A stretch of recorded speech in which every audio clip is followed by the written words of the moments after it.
Assalamualaikum warahmatullahi wabarakatuh. Apa kabar para pemirsa?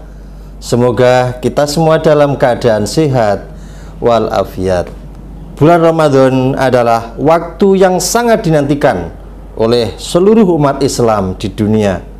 Selain sebagai bulan ibadah, Ramadan juga diwarnai dengan tradisi-tradisi khas yang berbeda di setiap daerah, bahkan di setiap negara.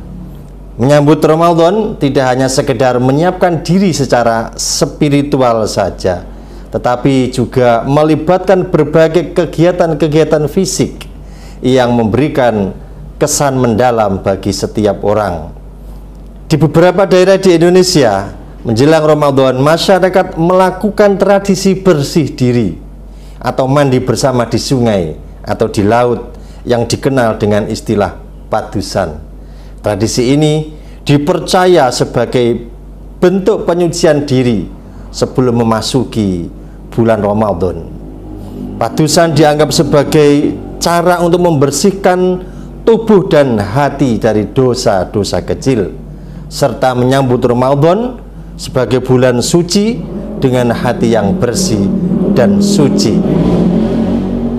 Persoalannya adalah, apakah tradisi ini dapat dibenarkan secara syar'i? Sepanjang tidak ada hal-hal yang mengandung kemaksiatan dan kemudorotan, baik sebelum, pada saat, atau setelah tradisi itu dilaksanakan, maka itu tidak masalah, tidak apa-apa. Tetapi kalau tradisi itu dilakukan baik sebelum, pada saat, atau setelah tradisi itu mengandung kemaksiatan, bahkan mengandung kemudharatan, maka tradisi ini adalah tradisi yang menyimpang dan harus ditinggalkan.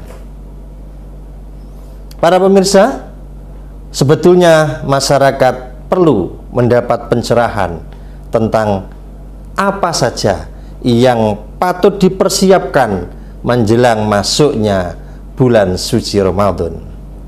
Yang pertama yang perlu dilakukan adalah membersihkan diri dari dosa dan kesalahan.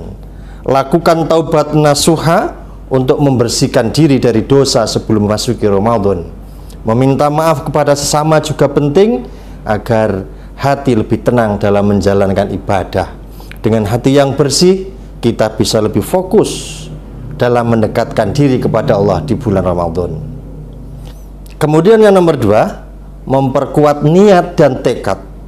Niat yang tulus ikhlas hanya kepada Allah untuk membantu kita menjalankan ibadah dengan khusyuk dan maksimal, itu perlu ditanamkan di dalam hati kita yang paling dalam. Kemudian yang nomor tiga, menetapkan target takwa. Target takwa yang diharapkan oleh Allah Subhanahu wa Ta'ala harus bisa kita capai. Maka terkait dengan ini, yang nomor empat adalah kita harus merencanakan amalan-amalan apa yang akan kita laksanakan di bulan Ramadan untuk mencapai target takwa tadi. Kemudian yang nomor lima, mendalami ilmu agama untuk menambah wawasan serta meningkatkan semangat dalam beribadah. Kemudian yang nomor 6 adalah kita menguji diri dengan ibadah atau amalia harian. Amalia yang kita lakukan setiap hari harus bisa betul-betul menuju target tadi, target takwa kepada Allah Subhanahu wa Ta'ala.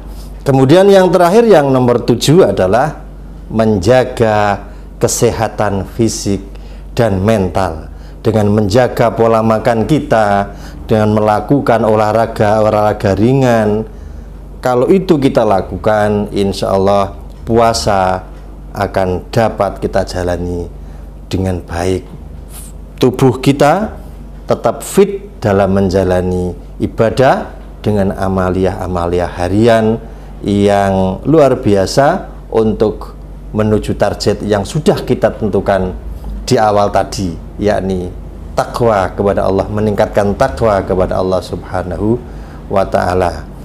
Para pemirsa, data ketinggian hilal pada hari ini yang sudah saya dapat adalah di atas 3 derajat.